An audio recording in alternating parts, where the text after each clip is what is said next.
Most people think buying decisions are rational. They think customers compare features, analyze value, look at the price, calculate the return, and then make a logical choice. That sounds intelligent. It sounds civilized. It sounds modern. But that's not what actually happens. Human beings are emotional creatures first, rational creatures second. And if you've ever worked in sales long enough, you eventually see this clearly. A customer can tell you price matters most. Then buy the more expensive option. A client can say they need more time. Then purchase from someone else within 24 hours. Someone can spend weeks thinking about it over a $500 investment, while impulsively spending thousands on things that make them feel important, safe, respected, attractive, or hopeful. Because buying is rarely about the product itself. People buy stories. People buy emotional certainty. People buy identity. People buy relief from anxiety. People buy movement. People buy the feeling of becoming someone new. And once you understand this, sales stops feeling manipulative. It starts feeling deeply human.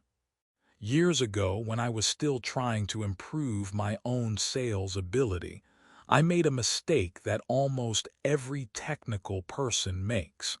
I believed information was enough.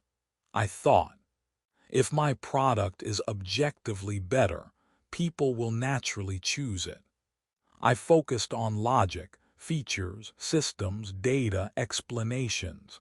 And the strange thing was, many customers agreed with me intellectually. They would say, "This is impressive. This makes sense. You clearly know what you're talking about." But they still didn't buy. At first, I thought the problem was persuasion. Then I thought maybe the pricing was wrong. Then I thought I needed better marketing. But over time, I realized something uncomfortable. I understood technology better than I understood people. That was the real problem. And this is becoming more important in the AI era. Today, information is cheap. Knowledge is searchable. Tools are everywhere, but emotional clarity, trust, human understanding, the ability to reduce psychological friction, those things are becoming more valuable, not less. A customer does not wake up thinking, "I hope someone sells me something today." No, most customers are carrying uncertainty. They are afraid of making the wrong decision, afraid of wasting money, afraid of embarrassment, afraid of regret, afraid of change, afraid of looking foolish in front of their team, afraid of responsibility, especially in B2B sales. People think companies make decisions. That's not true. People inside companies make decisions, and people are emotional. A manager may reject a useful solution simply because it threatens their status.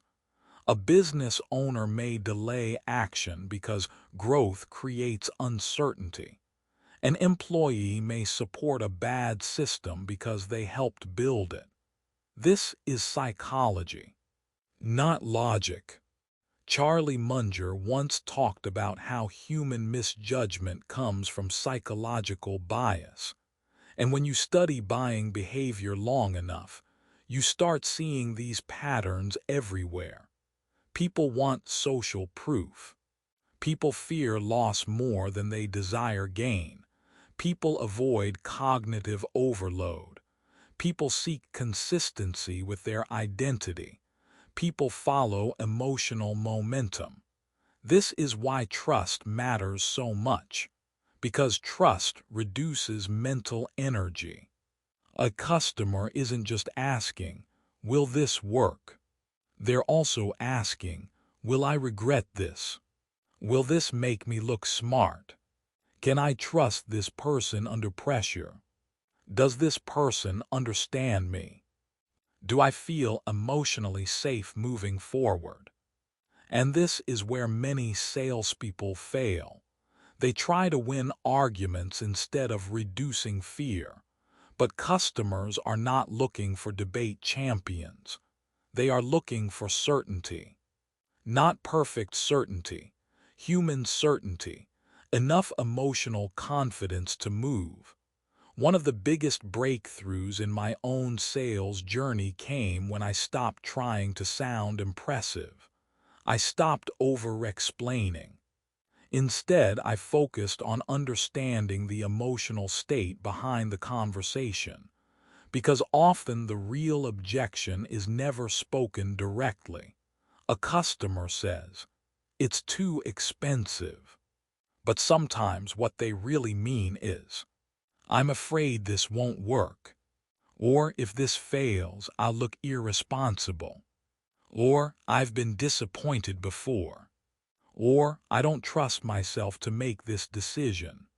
That's completely different. If you only answer the surface objection, you miss the real conversation happening underneath.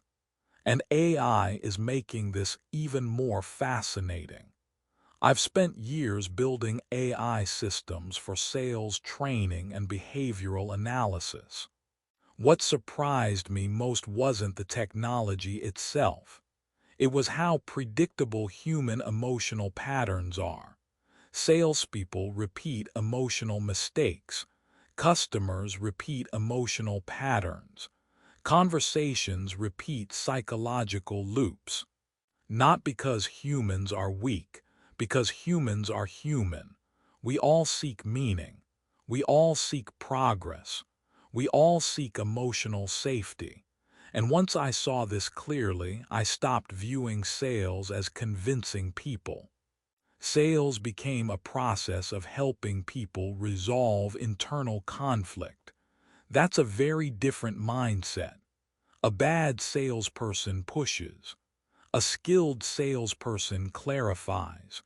A great salesperson helps people see themselves more honestly. And here's something most people never realize.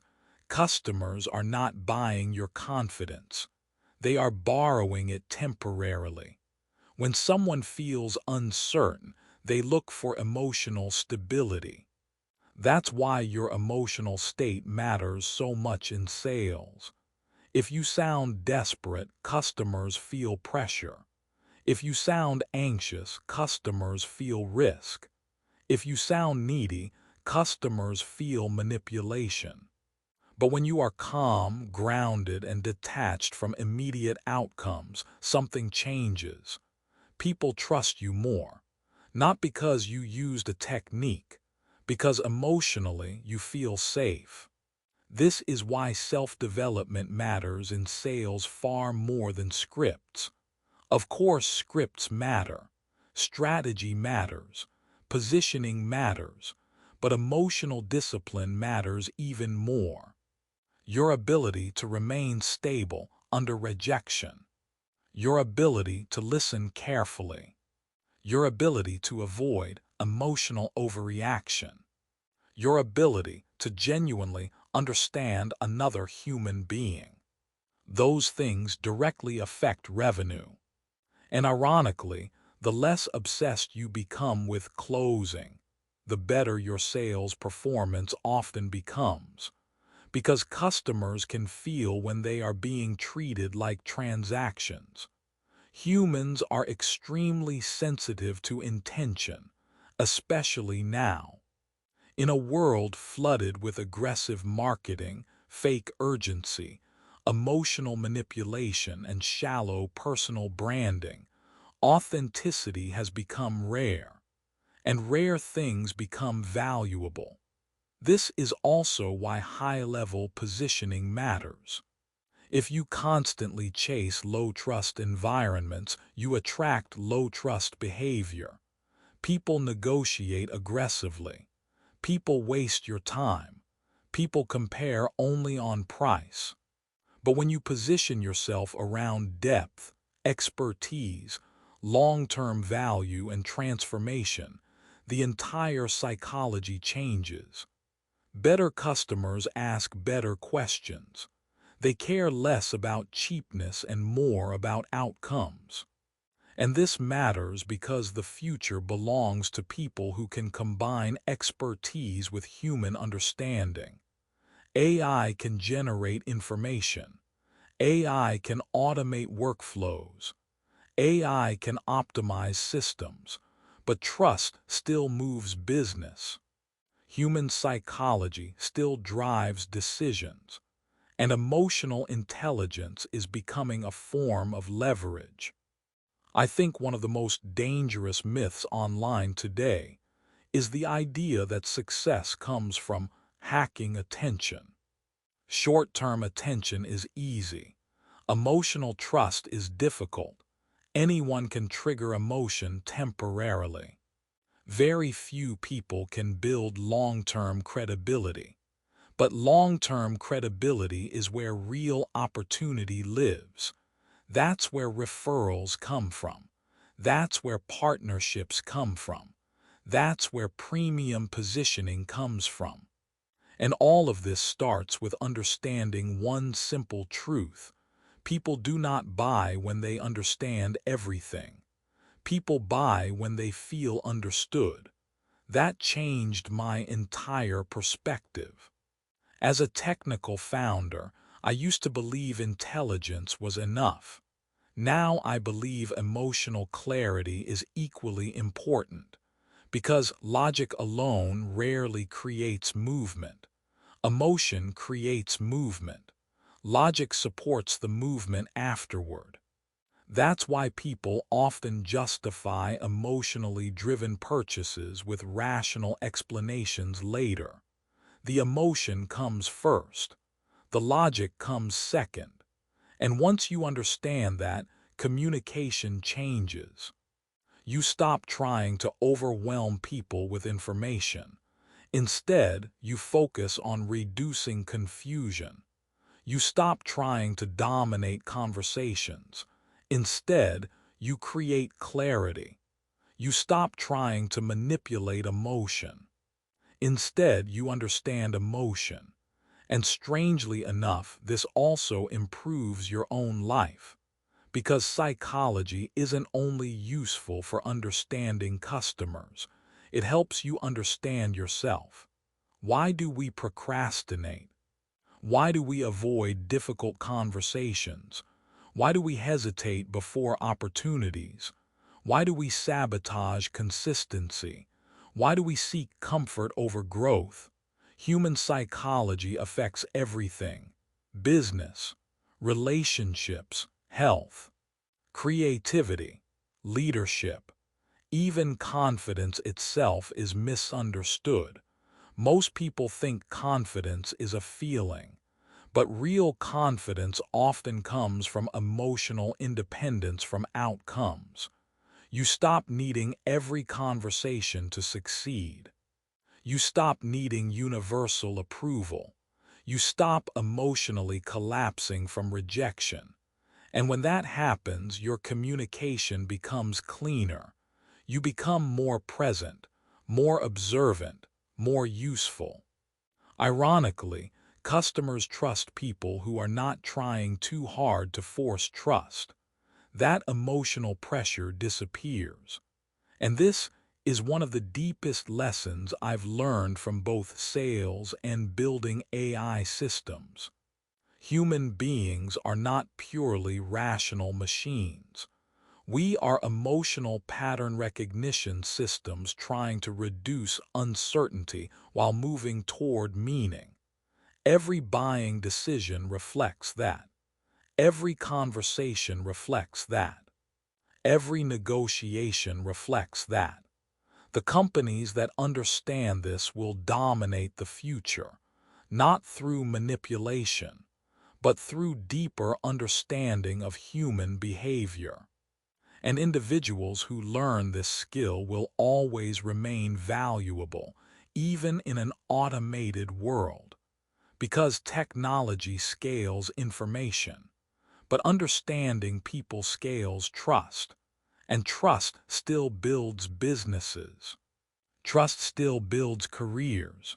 Trust still builds opportunities across the world. That's why learning sales is no longer optional. Not because everyone needs to become a salesperson, but because everyone now needs to communicate value clearly in a noisy world. Your ideas matter less if nobody understands them. Your expertise matters less if nobody trusts it. Your creativity matters less if it never reaches people. So understanding buying psychology is ultimately about understanding human nature, not to control people, but to communicate with more honesty, clarity, and depth. And once you truly understand that, sales stops feeling like pressure. It starts feeling like leadership. If this perspective connected with you, keep building, keep learning, and keep becoming someone the world can trust.